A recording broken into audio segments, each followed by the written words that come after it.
Ai, ai, ai. Não é entregar, é que é muita coisa, né? Que tu tem, é muito estudo que tu faz, é que tu vê muitos dados. Não é isso não é uma coisa importante para ti nesse momento. Mas de repente teus inscritos estão querendo te fazer uma pergunta, fazer um comentário, e aí eles já vão usar o Live Tip. E já vão ver como é fácil. É só clicar no link que está na bio da Renata, tá? Mas lá já vai levar para a página de pergunta, né? Coloca a pergunta, coloca o nome pode ser qualquer um, não precisa ser um nome real, pode ser um nome fictício. Escolhe a forma de pagamento ali, quanto quer doar para ela, ou mandar pela pergunta, e ela vai receber lá no painel de administração dela. O inscrito, a pessoa que vai mandar a pergunta, não precisa fazer cadastro. Ela só manda a pergunta. É bem simples. E Mas a Carla... dependendo da pergunta, se for de interesse público, a gente sobe no story depois para as outras pessoas também, né? Isso dependendo. Aí. Isso aí. A Carla Souza mandou aqui R$5. Obrigado, Carla. Acho que já fiz a pergunta, né? Mas se puder repetir. Os dados de mpox no Brasil são confiáveis ou esconde a realidade? Já falou sobre isso, né?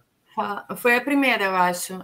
Como eu falei, se confunde muito com evento adverso pós-vacina e eu não confio nos testes que são aplicados. E agora vou ser polêmico, e o teste da dengue? Depois do PCR, eu sinceramente não confio em mais nada, né? Por exemplo, a gente tem um caso muito famoso no Brasil, né, da nossa amiga, o filho Bruno Graff. Os médicos diziam a todo pano que estavam desconfiados que era dengue, quando era evento adverso pós-AstraZeneca. Então, assim, eu não confio. Porque e respeito quem confia, quem vai defender teste, porque, assim, as pessoas têm que começar a acordar que foi feito todo um mecanismo. Se tu relembrar o início da pandemia, houve uma proibição de se fazer autópsia, tá? Isso a nível mundial. Alguns médicos corajosos da Itália pegaram corpos e botaram dentro de uma máquina de ressonância para conseguir identificar os mecanismos da doença. Foi ali que eles viram que formava microtrombos nos pulmões, em vários órgãos, que eles entenderam o nível da inflamação, que eles entenderam que o paciente COVID ele precisava ser anticoagulado, né? Coisa que demorou muito aos protocolos hospitalares incorporar. Então, assim, portarias que foram saindo, nós mesmos temos uma aqui no Brasil que proibiu autópsia, proibiu... Então, tudo foi muito bem casado, desde o teste, desde o mecanismo do medo e de manipulação da máscara, né? Desde proibir um tratamento, proibir autópsia, proibir contato entre pessoas, censura de mídia, tudo isso foi diabolicamente arquitetado para o plano final, o checkmate, que era todo mundo aceitar sem questionar uma vacina que eles já tinham pronta, né? Porque ninguém desenvolve uma vacina. Mas a tecnologia eles vinham estudando há anos. Pois é, só que os cientistas renomados do mundo inteiro falaram: os animais que testaram com essa vacina de mRNA, todos morreram depois.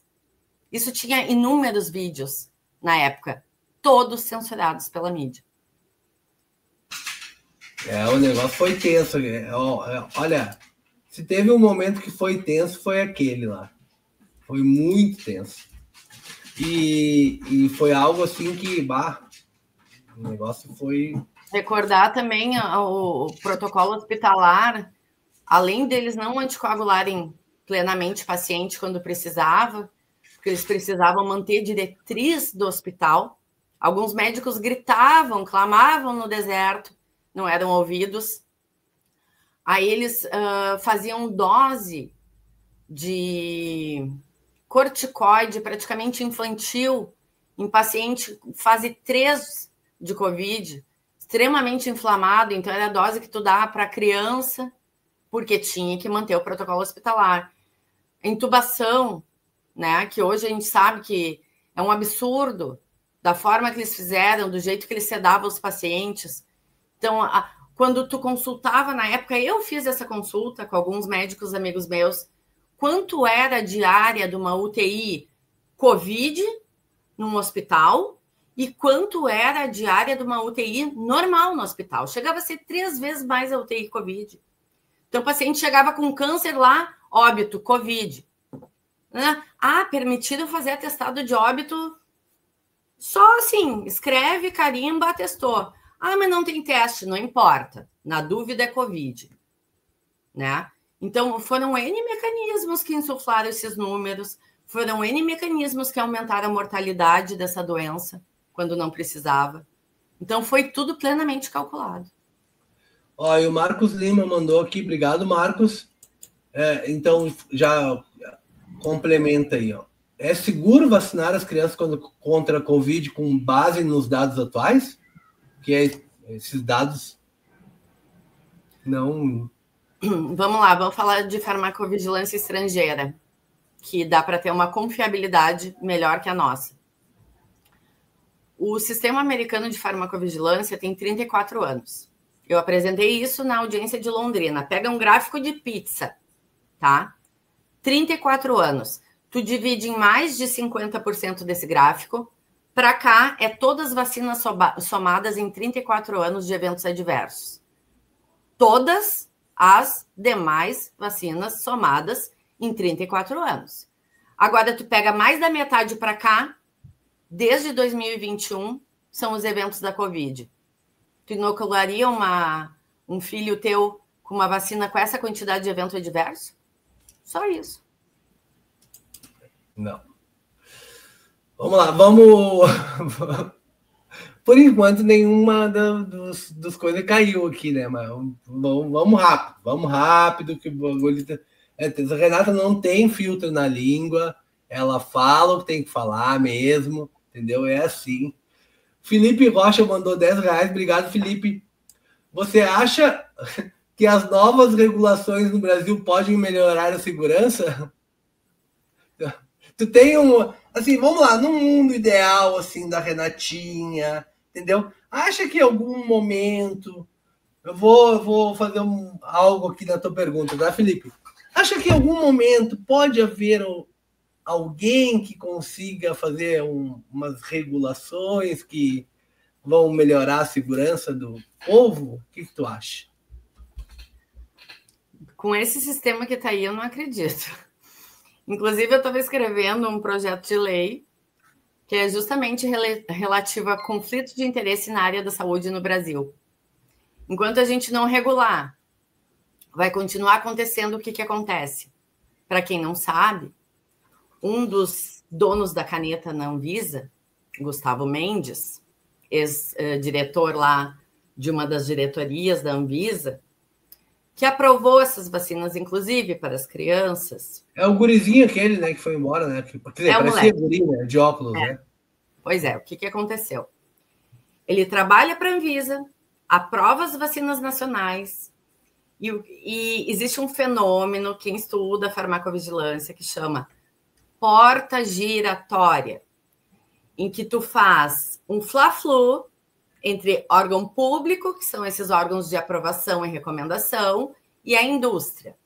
O que é completamente imoral, porque ele sai da Anvisa, vai diretamente para a Coreia, para um órgão, para um organismo que é financiado pela indústria farmacêutica.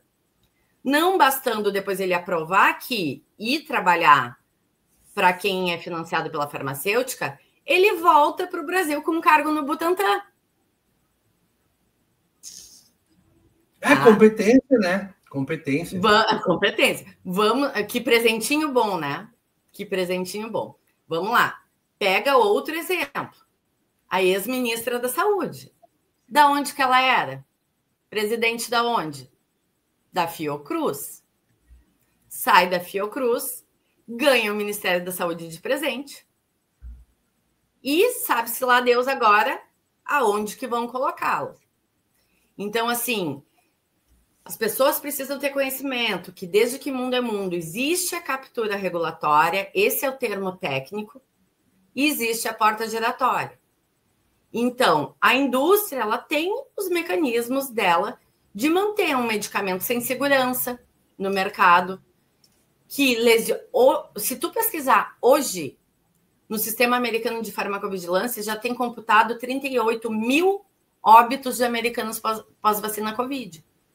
Mesmo se sabendo que a gente tem uma subnotificação absurda, inclusive tem um estudo de Pilgrim que diz que somente 1% do que ocorre em termos de evento adverso pós-vacina é notificado, então multiplica para ver qual seria a realidade nos Estados Unidos hoje e em qualquer país do mundo.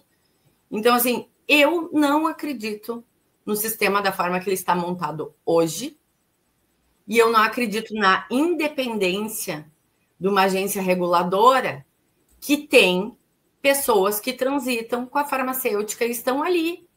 Eu não acredito nisso. Eu não vejo solução a curto prazo nesse aspecto, a não ser que houvesse uma vontade política muito grande de reformular toda essa parte de regulação no Brasil. Mas hoje a gente não pode falar que tem corrupção, que essas coisas não existem. Essas coisas não existem mais no Brasil, seria uma coisa que é normal.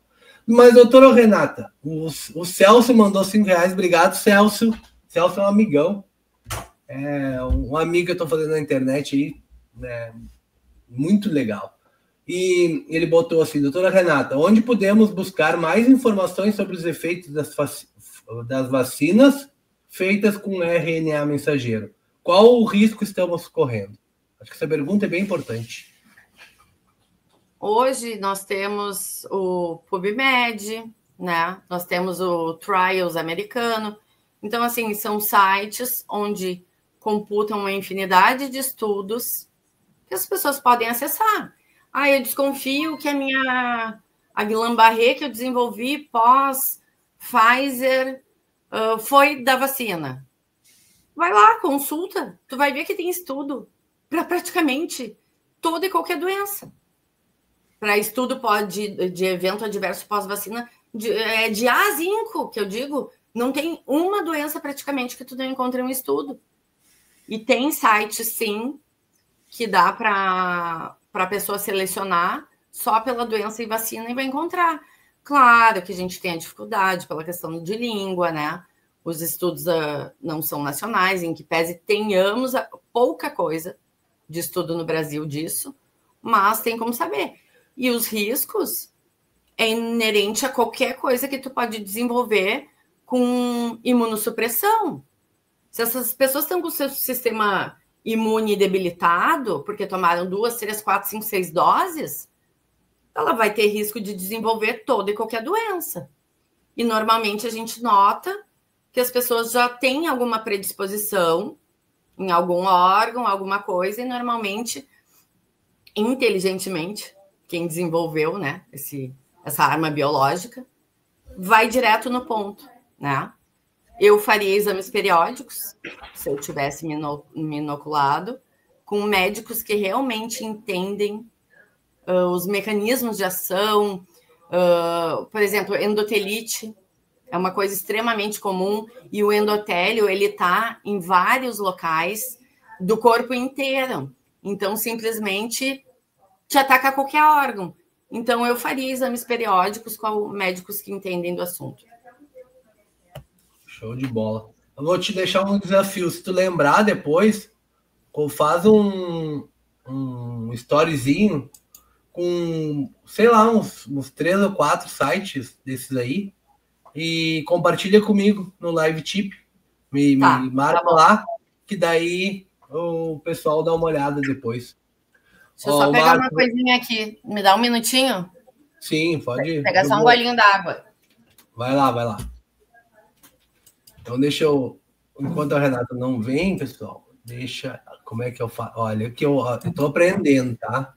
Deixa eu dar uma informação muito legal para vocês aí. A segunda-feira, tá? Tá quase certo já. O Frei Thiago vai vir aqui no canal. Tá? E a gente vai fazer uma live para falar sobre todas essas coisas que o Frei Thiago fala na internet aí, deixar ele à vontade, né? Aqui é um canal que a gente deixa as pessoas falar, Então, eu faço algumas perguntas, mas o intuito é que todo mundo fale, venha aqui e diga, né, o que quer falar, que não seja interrompido e que não tenha nenhum tipo de censura ou dessas coisas assim, porque isso aí que às vezes as pessoas só querem falar e não, às vezes não acontece nesses canais renomados aí, pegam e ficam interrompendo as pessoas para não poder falar o que precisa. Ó, o Marcos mandou uma pergunta aqui, o Marcos Pascoal. O Marcos vai vir aqui sexta-feira, tá? Ele e a Gisele. O Marcos é um amigão também que eu estou fazendo na internet. E eles vão falar sobre um assunto muito importante para o Brasil. Ó, Marcos, já grava aí, ó. Depois faz o corte dessa coisa aqui para jogar nas tuas redes. Um assunto muito importante para o momento que a gente vive na crise brasileira. É como você sai do CLT e vai e abre uma MEI. Então, eles vão falar tudo sobre isso, quais os riscos, o que você tem que fazer, né? Qual é a transição que precisa ser feita para sair da CLT e abrir uma MEI, né? Tudo como é que isso funciona, né? Se você tiver curiosidade sobre isso, te prepara. Sexta-feira, às 15 horas, o Marcos e a Gisele vão vir aqui e vão falar sobre tudo isso. Já pode ir mandando pergunta no live tip aí que eu separo. O Marcos pergunta: qual a sugestão para os pais sobre vacinar seus filhos nos dias de hoje? Pesquisa. Uma das perguntas que eu mais recebo é: mas e as demais vacinas do PNI? Porque eu estou cansada de escutar, porque as seguras e eficazes. Se agora que nós temos essa quantidade infinita de informações, nós temos muito mais dúvidas do que certezas, de onde as pessoas tiraram esse mantra de que as demais são seguras e eficazes? Elas pegaram os estudos para ver quantos participantes tinha na época, qual segmento as crianças tiveram acompanhamento de quanto tempo após. Nós mesmos temos um caso de um AVC de um bebê pós-vacina do calendário do PNI. Não foi da vacina da Covid. Então, assim, de onde tiraram esse mantra? Eu só digo para os pais, pesquisem. Tudo está aí para ser descortinado, né? Só não vai enxergar quem não quer. E tem mais uma coisa. Os Estados Unidos já deixou bem claro que a tecnologia mRNA, ela virá para as demais vacinas. E se hoje a gente sabe que tem contaminantes inúmeros através de análise de microscópio, de campo escuro, espectrometria de massa, tá? Documentação de cientistas que no mundo inteiro analisaram esses tubos, que por sinal era proibido contratualmente fazer essas análises. Por que nas demais não pode ter? Além de todos os metais pesados que a gente sabe que do risco de dano neurológico, por que nas demais? Quem garante que a indústria também não fez esse tipo de coisa nas demais? Então, assim, pesquisem. Não vão cegamente e porque o jargão é de que as demais são seguras e eficazes. Porque quem te mente uma vez pode te mentir sempre. Eu tenho um conhecido meu que ele fez um teste no filho dele e o filho dele tem alergia. Se ele tomasse a vacina do Covid, provavelmente ele teria...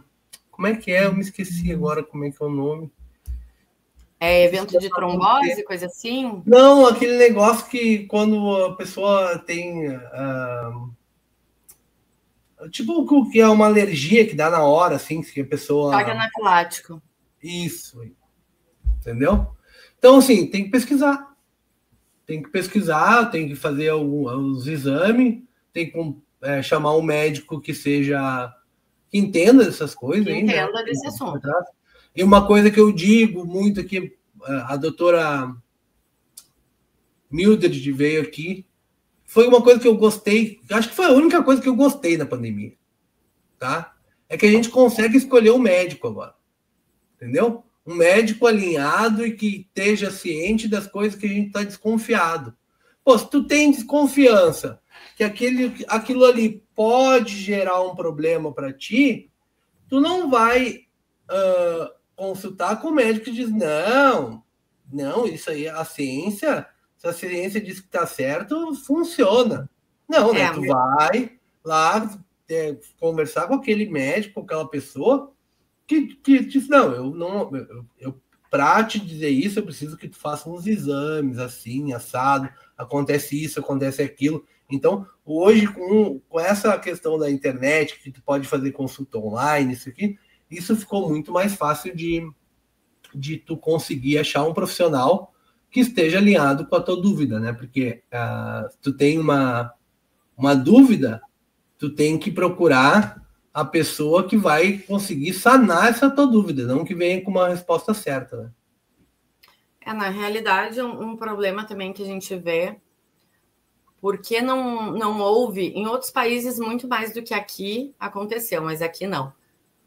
Um levante desses médicos para trazer luz nesse assunto diante do que eles estão vendo nos consultórios. Aí a gente entra numa questão mais psicológica, porque a grande maioria deles está tomado pela culpa, né? Porque sem acessar os estudos, sem acessar informações, eles, ouvindo as sociedades médicas financiadas, disseram não, tome, é seguro para os seus pais, seus familiares, no seu consultório, para os seus pacientes. E agora dá esse passo atrás. Seria um ato de grandeza de dizer, eu errei, eles não conseguem. Então, inclusive, hoje é uma dificuldade que a gente tem no Brasil, são médicos para encarar essa luta com a gente, porque os poucos que entraram e permaneceram, eles respondem processo ético, eles têm perseguição do Ministério Público em cima deles. Alguns praticamente não conseguem mais nem clinicar, porque eles precisam só se defender, né? Então, também esse é um problema bem grande que a gente enfrenta aqui no Brasil. Isso aí. Então, vamos lá. O Beto mandou aqui. Obrigado, Beto. Uma vantagem da plataforma do LiveTip é que pode mandar também as perguntas, né, ou doação por SATs, que é uma unidade do Bitcoin. E se o produtor de conteúdo, que nem se eu perguntar para a Renata, tu quer receber em Bitcoin? Ela vai perguntar que bicho é esse? Tá? Eu não sei mexer com isso, Leandro. Tá? E aí eu vou dizer para ela, não te preocupa, Renata, eu troco os Bitcoin e te mando em real. Então essa é a vantagem do LiveTip, porque o produtor de conteúdo pode receber a doação do jeito que quer, né? Do jeito que o inscrito dele ali, que o seguidor dele quer mandar para ele, e depois, quando ele for receber, ele pode falar comigo, olha, eu não quero o Bitcoin, tu converte, me manda em real, eu não quero real, quando tu converte, manda em Bitcoin, tudo a gente ajusta. Então, o Beto, acho que ele está só concordando com a gente, que realmente a pandemia trouxe vários escândalos sucessivos. E foi bastante, né, Renata? Quer falar alguma coisa sobre isso? Não, eu acho que a gente listou a maioria deles, mas o que mais me apavora nesse momento é essa caça, né? As crianças do Brasil. Eu acredito que eles escolheram a dedo os estados que têm o maior índice de hesitação vacinal e estão pegando algumas famílias, para exemplo, né? Casos de busca e apreensão, inclusive um caso de um bebê recém-nascido que foi levado da sua mãe e ficou mais de 5 dias num abrigo, fedorento, né? Que não podia se chamar de um lar ou um abrigo, que causou um trauma imenso nessa família, simplesmente porque resolveram desconsiderar um atestado médico, porque no Brasil o que mais me assusta é a omissão do Conselho Federal de Medicina, que está deixando os médicos ser espisoteados desde 2020. Agora, os atestados médicos estão sendo confrontados por promotores que nunca leram uma página de um livro de medicina, por juízes que sequer botaram o seu pé dentro de um hospital para saber alguma coisa. Então, agora, nesse momento, o que escandaliza é o silêncio do CFM. Eu disse que eu não interrompia os convidados, né? Mas como tu é mais do que uma convidada, isso tudo é meio proposital, né, gente? A gente sabe disso. Eu estava falando, eu acho que terça-feira, alguém me mandou no Instagram ali os robôs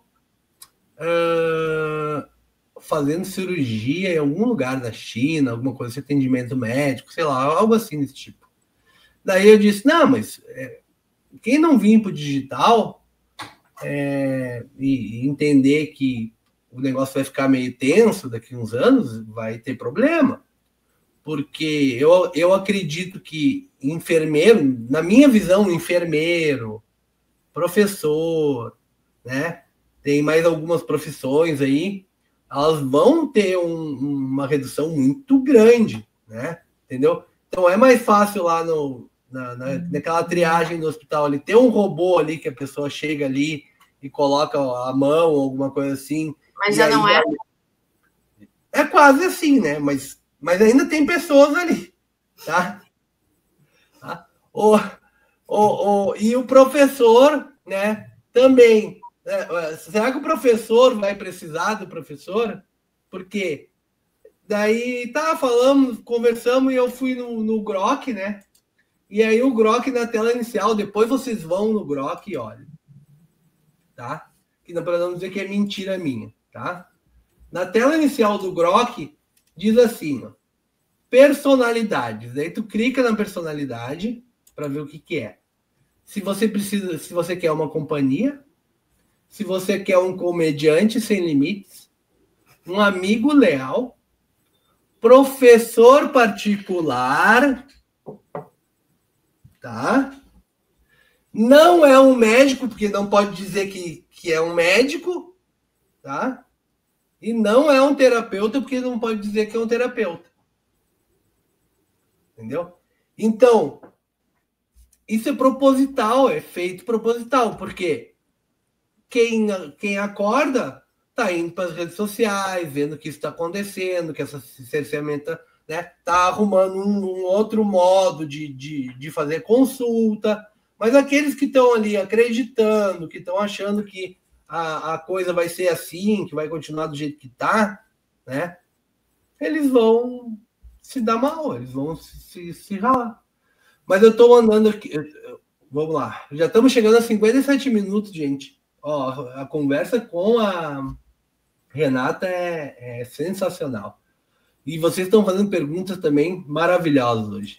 Renatinha, o Baraca está sempre por aqui, sempre mandando sats. Obrigado, Baraca. Quanto à obrigatoriedade das vacinas em criança, isso é um absurdo? Fale sobre isso. Acho que já falamos, né? A única coisa para pontuar, né?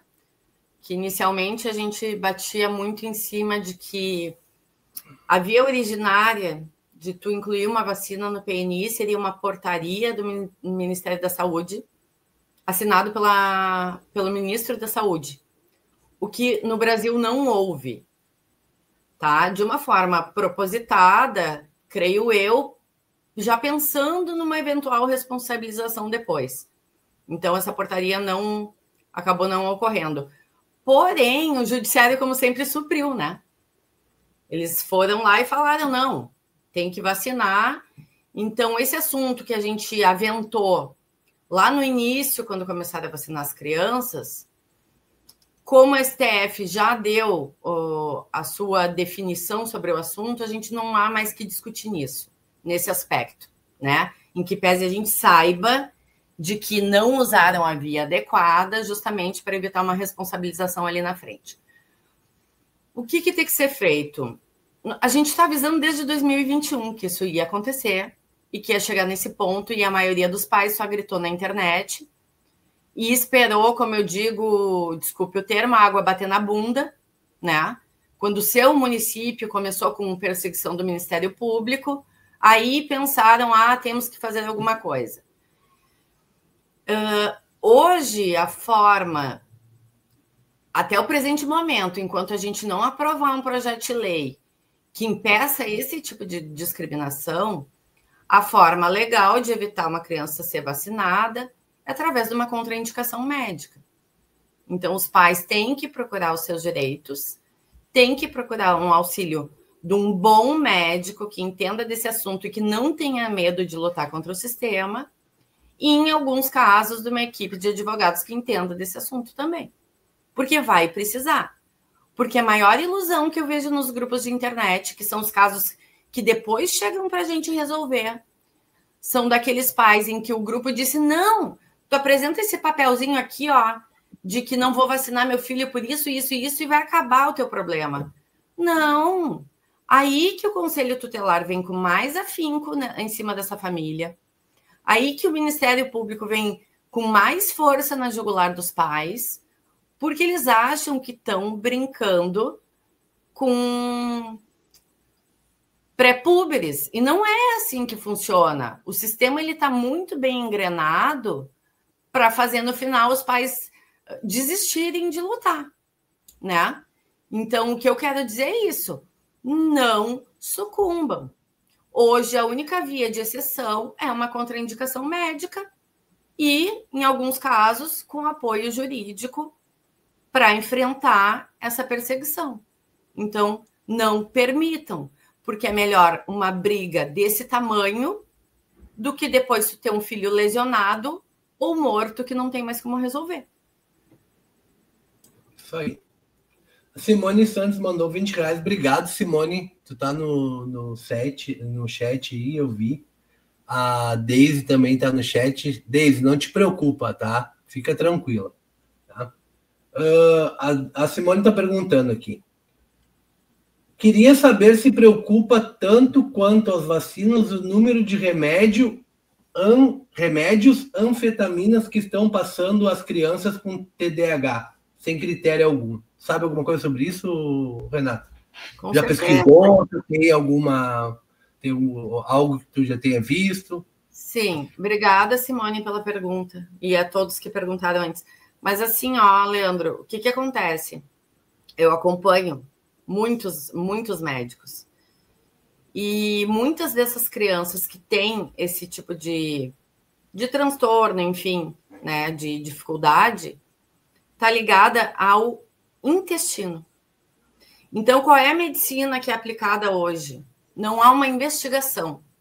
Não, pera lá, vamos ver o nível de serotonina, dopamina, por que essa criança age com essa irritabilidade, o barulho sensorial. Muitas vezes o problema está no intestino, mas o que é mais fácil?